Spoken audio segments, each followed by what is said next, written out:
Trop de blabla. C'est l'un des célèbres tubes de Princess Erika qui cache une triste histoire.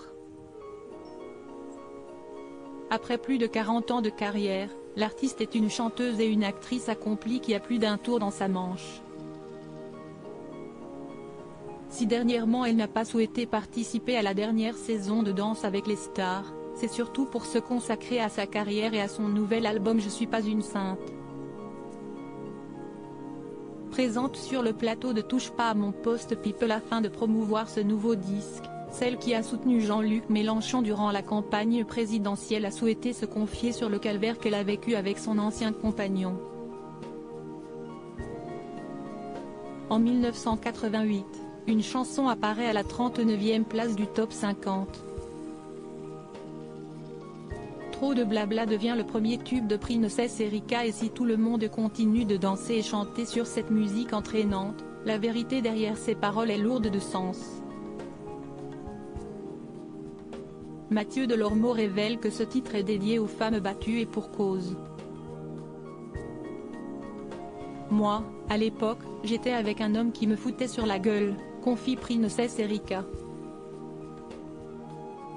Pourtant, la chanteuse explique qu'elle a mis du temps à prendre conscience qu'elle était victime de violences conjugales et explique pourquoi, quand tu me tapes, je te tape en retour donc que je n'avais pas l'impression d'être une victime.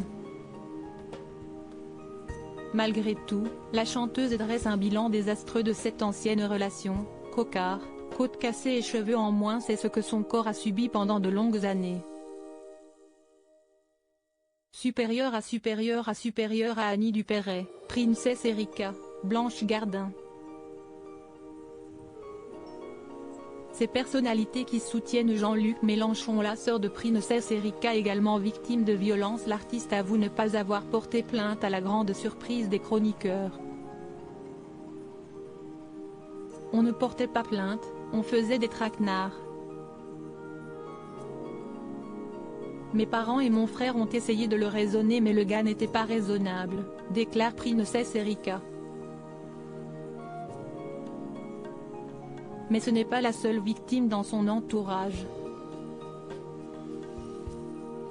En effet, la chanteuse révèle que sa sœur était elle aussi victime de violences conjugales et qu'il s'agit d'une des raisons pour lesquelles elle est décédée il y a quelques années.